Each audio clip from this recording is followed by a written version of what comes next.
All right, so I want you to do something for me. Close your eyes for a second and just picture the absolute worst, most soul-crushing Tuesday you've ever had at the office. Oh, I know that feeling. Your eyes are burning from the screen. Exactly. You said, let's circle back like 12 times, and you feel completely hollowed out. Now imagine you open up Netflix and see a show called Burnout Syndrome. Yeah. What are you expecting? Probably some dry documentary about adrenal fatigue. Right. Or like a TED Talk on how to optimize your sleep. It definitely sounds like a mandatory HR training module, the kind you play at double speed in the background just to get the certificate. It just screams, eat your vegetables. But here's the thing. Here's the curveball.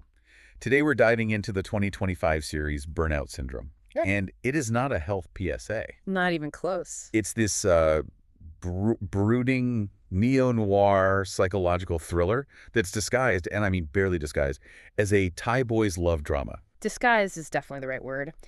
If you went into this show expecting, high school crushes and fluffy montages, you were probably pretty traumatized in the first 15 minutes. I can imagine. I mean, this is directed by Nuchia Bunyoatana. She did not me, and she doesn't really do fluff. She uses the romance framework to launch this really scathing critique on the gig economy, the death of the artist, mental health, AI. It's basically the Black Mirrorification of the romance genre, and that's our mission for this deep dive. We are going to unpack how this show uses a really messy, toxic love triangle to ask a terrifying question.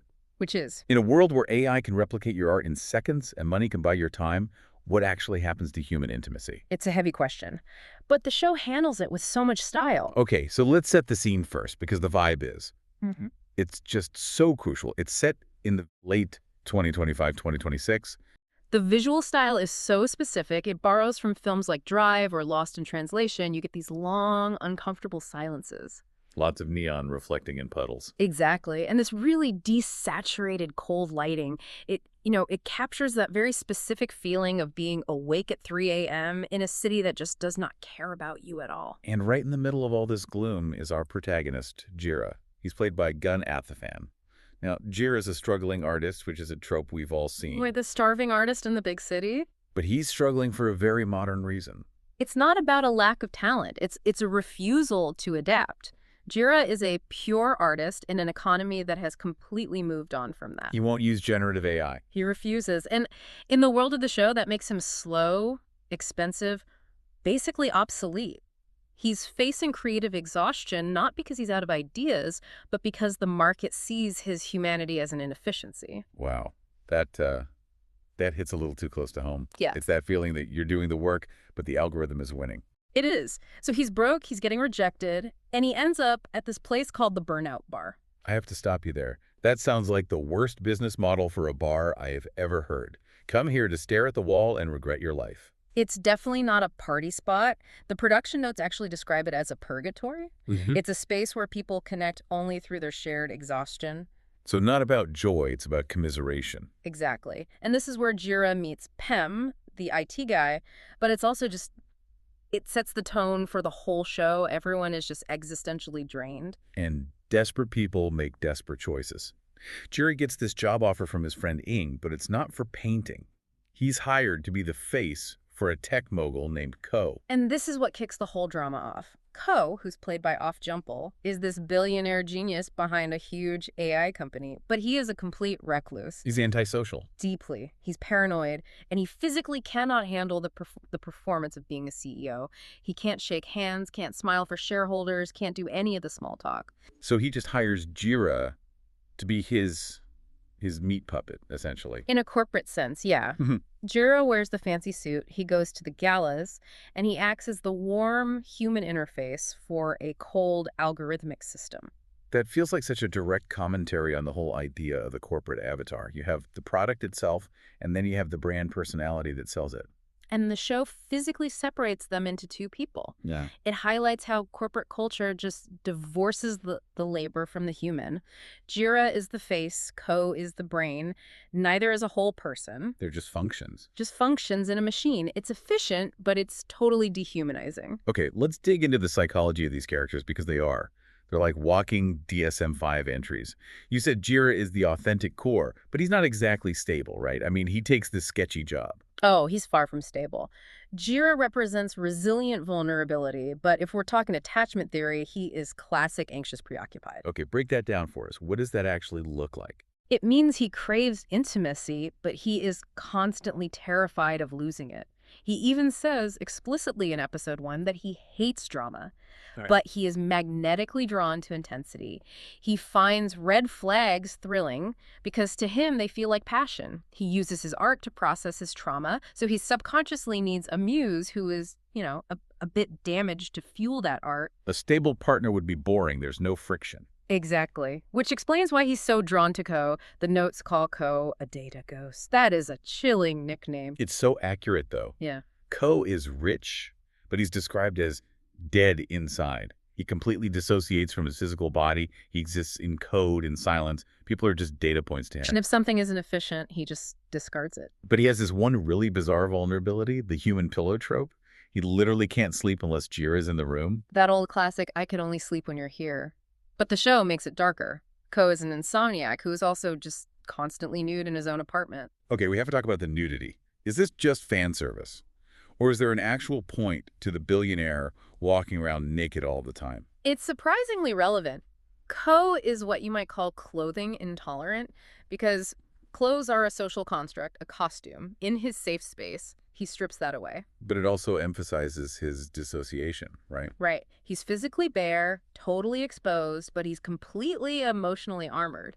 It creates this really uncomfortable contrast between physical closeness and emotional distance. So you have the anxious artist and the dissociated CEO, and then there's the third point of the triangle, Pem.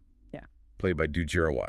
And on paper, Pem is the dream. Oh, Pem is a trap. He is such a fascinating deconstruction of the green flag or the nice guy. On the surface, he seems perfect, safe, but underneath it all, he's the most toxic person in the whole trio. That's a huge claim. I mean, Ko is basically a sociopathic billionaire. How is the nice IT guy worse? Because Pem is all about performative perfectionism. His motivation isn't love, it's competitive insecurity. He sees romance as a zero-sum game.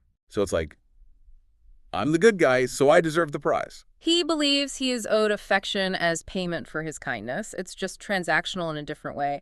I put nice tokens in, I get a relationship out. That's uncomfortably real. And when he doesn't get what he feels he's paid for, that mask just shatters. But before that happens, we have to talk about the arrangement between Jira and Ko. Right. In episode 3, this is not a normal employment contract. Not at all. They strike a deal. Jira agrees to be the public face for the company if Ko models for his art.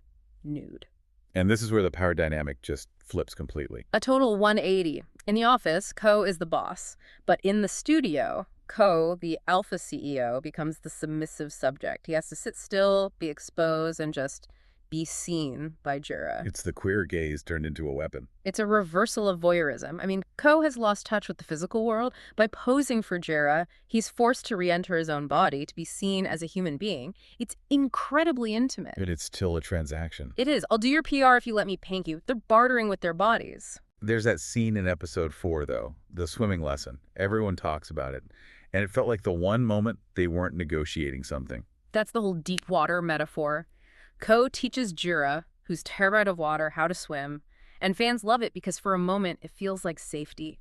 The guy who usually drowns people in data is literally holding Jira up. It shows he's not just a robot. He can care. He can, but the show immediately undercuts it with the flower motifs, specifically the flame lily. It's a pretty flower. It's a deadly flower. Every single time things get romantic, we see a flame lily somewhere. It symbolizes passion, yes, but it's also toxic. Poisonous. It's the director basically screaming at you, do not get comfortable, this is not safe. Which Pem, our nice guy, finds out the hard way. Let's go back to him. You said he explodes. What triggers the nice guy meltdown? Rejection. Plain and simple. In episode 5, there's the pink orchid scene, and then his full meltdown in episode 7. When Jiro starts pulling away towards Ko, Pem doesn't get sad. He gets entitled. He goes nuclear. Completely. This is the show turning second lead syndrome on its head. Usually we're all yelling, pick the nice guy, he brought you soup. But here we realize the soup came with strings attached. He was just trying to win a competition against Ko the whole time. And in episode 6, Ko forces the issue. He makes them choose their personal connection or their jobs. It's a cruel move. And Jira cheeses Ko. But why? Ko is arguably worse. He's colder, he's weirder. Why pick him over the quote-unquote safe option? Because Ko understands the art. Jira chooses Ko's darkness over Pem's perfection because Ko actually sees him. Pem sees Jira as a prize. Ko sees him as a chaotic, messy artist and respects that. So his attraction to those red flags isn't a flaw, it's a craving for an intensity Pem can't give him. Right. So they get together, they seem happy, art and tech in harmony, and then episode 9 happens, and honestly, this betrayal felt inevitable, but it still hurt to watch. The climax. Art versus algorithm. Ko betrays Jira, but he doesn't cheat on him with another person. He does something that, to an artist, is so much worse. He feeds Jira's paintings into his machine. Without consent. He uses the intimate portraits that Jira painted of him, those moments of raw vulnerability, to train his new AI model. That is it's not just copyright infringement, it's soul theft. It's the ultimate commodification. Ko took the one pure thing between them, the art born from their intimacy, and he stripped it for data to sell a product. It just proves that at his core, he is still a capitalist. He saw their connection as just another resource to be mined. It's gut-wrenching. Jira was painting him to see him, and Ko used that vision to make money. Exactly. And so Jira leaves him, as he should. He reclaims his agency and refuses to be raw material for Ko's factory. And that brings us to the finale, episode 10, the one that broke the internet. I saw the forums. People were furious. They wanted a wedding or a huge romantic gesture, or at least a clean breakup. They did not want this. Well, let's set the stage. It's a 1-year time jump. Ko has sold his AI software. He actually chose humanity over legacy, which is a huge step for him. He's living a simple life, fixing computers. Jira is still painting, but he's uninspired. And they reunite. But there's no running through the rain, no swelling music. Instead, Jira brings a painting to Ko. A painting of Ko asleep on the floor. And instead of saying, "I love you," Jira offers to sell it to him. For a huge amount of money. But here's the catch. The condition of the sale. Ko has to pay in weekly installments, and Jira has to come collect the check in person every single week. Wait, hold on. So they're basically financing their relationship. Essentially, it's a subscription model for intimacy. That is so unromantic. Or is it? I'm so torn. Okay. On the one hand, it's incredibly cold. But on the other, it ensures they see each other. And that's the whole debate. It is deeply cynical. They're acknowledging that the trust was broken and it can't be magically fixed. So they build a contract, a structure. You pay me, I see you. But it's also weirdly realistic for these two broken people. Jira keeps his power. He holds the debt. And Ko, who understands everything through transactions, finally gets the terms of engagement in a language she speaks. Exactly. It's a happy for now ending. It suggests that maybe in their world, love can't exist outside of a contract. Yeah. And the visual shift in that scene reinforces it. The lighting changes, right? Yes. The whole season is bathed in these cold digital blues. But in that final scene, the lighting shifts to a dusty amber. It's not a bright, hopeful sunrise. It's like the embers of a fire that almost went out, but it's still warm. Sustainability over passion. Precisely. The show argues that burnout in work or in love isn't cured by some magical fairy tale. It's managed. And sometimes managing it means accepting a relationship that looks like a business deal because that structure provides safety and boundaries. So it's saying that the performance is the real enemy. That's the core thesis. Burnout comes from performing. Jira performed the pure artist. Ko performed the tech god. Pem performed the nice guy. They only find any kind of peace when they finally drop the masks. Jira becomes a pragmatic negotiator. Ko just becomes a guy who needs to sleep. They accept their ugly, authentic selves. So Burnout Syndrome is a BL that ends with a payment plan, a socio-political romance. I didn't even know that was a genre. Well, it is now. It uses the Trojan horse of a romance to explore all these anxieties of our time. We're terrified of AI replacing us. We're lonely. We're used to buying everything from an app. This show just asks, why would love be any different? That's a bleak thought, but maybe a necessary one. It sort of validates the feeling that the old fairy tales don't really apply in the gig economy era. It forces you to ask if you're looking for a soulmate or just a sustainable partnership. So here's the thought we want to leave you with. We live in a world where an algorithm can write a poem in 3 seconds, and where dating often feels like interviewing candidates for a job. Burnout Syndrome poses this really tough question. Is a transactional relationship, one where the terms are clear and the boundaries are set, actually the most honest form of love we have left? It's definitely a question worth losing some sleep over. Okay. But maybe don't ask your boss to model nude for you to solve it. There's probably still an HR violation.